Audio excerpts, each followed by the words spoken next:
warahmatullahi wabarakatuh. Hai semua, ketemu lagi bersama saya Dian.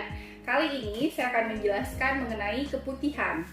Apa sih keputihan itu? Keputihan itu adalah suatu cairan atau lendir yang keluar dari saluran reproduksi wanita. Tapi bukan darah ya. Keputihan sendiri ada terbagi menjadi dua.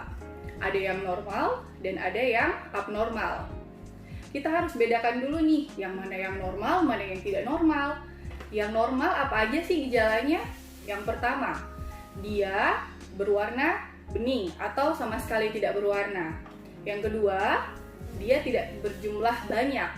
Kemudian yang ketiga, tidak gatal, tidak berbau, dan tidak memiliki gejala lain tambahan seperti nyeri perut ataupun nyeri panggul. Sedangkan keputihan yang tidak normal itu ditandai dengan yang pertama, lebih ada warnanya, bisa kuning, putih, hijau, ataupun disertai darah. Yang kedua, dia akan berbau amis atau berbau busuk. Kemudian yang ketiga, akan disertai dengan gejala tambahan seperti nyeri perut bawah, ataupun nyeri panggul, atau nyeri saat berhubungan, disertai dengan rasa panas di kemaluan, ataupun nyeri saat kencing. Lalu apa sih yang terjadi pada saat keputihan normal itu ada pada wanita? Penyebabnya yang pertama itu bisa karena sebelum adanya menstruasi, jadi normal ya. Hampir semua wanita pun akan mengalami hal tersebut. Yang kedua, terjadi pada saat adanya rangsangan seksual. Kemudian yang ketiga, terjadi saat adanya ovulasi atau masa subur pada wanita ya. Kemudian bisa juga karena adanya faktor stres juga bisa mempengaruhi. Oke, sekarang saya akan menjelaskan keputihan yang tidak normal. Yang pertama, dia akan berwarna keabu-abuan, putih ataupun kuning, disertai dengan gatal di sekitar vagina, kemudian juga akan berbau lebih amis ya. Itu biasanya disebabkan oleh bakterial vaginosis yang disebut BV. Kemudian yang kedua, biasanya dia akan berwarna hijau, kemudian berbusa dan baunya lebih busuk ya. Itu biasa dapat disebabkan juga oleh berganti pasangan, itu disebut trichomoniasis. Kemudian yang ketiga, dia akan berwarna putih susu kegumpalan, dia akan bergumpal-gumpal ataupun berwarna kekuningan. Dia akan disertai dengan rasa perih ya, itu dapat disebabkan oleh Candida albicans atau candidiasis. Kemudian yang berikutnya itu yang keputihan disertai dengan bercak darah ataupun disertai dengan perdarahan setelah berhubungan seksual. Itu yang akan merupakan tanda aware atau tanda bahaya supaya kita harus memeriksakan diri segera ke dokter. Itu merupakan tanda keganasan. Jadi sekarang saya akan menjelaskan, jika sudah ada keputihan, apa sih yang akan kita lakukan? Kalau ada keputihan, yang pertama kita harus membedakan, ini normal atau enggak sih? Kalau normal, berarti gejalanya sudah seperti yang saya sebutkan ya, jadi nggak perlu khawatir.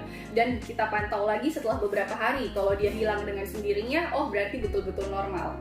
Yang kedua, kita bilang sudah terjadi lebih dari seminggu, terus ada perubahan warna, bau, dan ada gejala tambahan, segera harus berobat ke dokter ya, supaya kita bisa mendapatkan penanganan selanjutnya.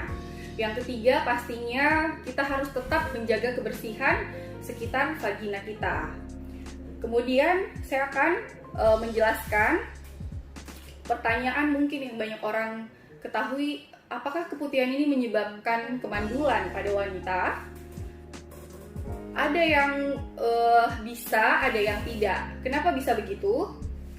Jadi keputihan ini, dia jika diobati dengan segera atau ditangani dengan tepat, dia tidak akan menyebabkan kemandulan sama sekali. Begitu. Namun kalau dibiarkan, infeksi yang terjadi pada vagina, dia akan naik ke saluran yang lebih atas, bisa oleh karena bakteri anaerob ataupun bakteri aerob akan naik ke saluran yang lebih atas.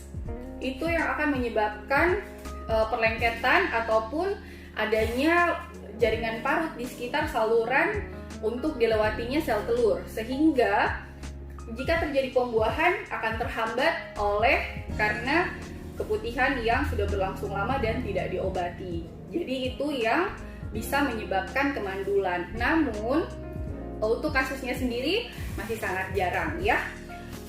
Gimana sih supaya kita nggak kena keputihan yang tidak normal? Yang pertama, harus jaga kebersihan ya. Ganti celana dalamnya kalau basah atau lembab. Yang kedua, harus ganti pembalut kalau lagi menstruasi. 4-6 jam sekali ya diganti. Yang ketiga, kalau ke toilet umum, bersihin tuh sekitar daerah tempat buang airnya. Terus yang keempat, nggak boleh gunakan sabun-sabun yang nggak diperlukan ya. Yang kelima, jangan terlalu sering deh gunain celana yang ketat. Yang terakhir, jangan mengkonsumsi obat-obatan yang tidak diperlukan. Oke, sekian vlog dari saya kali ini. Semoga lebih bermanfaat ya. Please like, comment, and subscribe ya, agar saya tahu apa sih yang harus selanjutnya saya bahas. Assalamualaikum warahmatullahi wabarakatuh.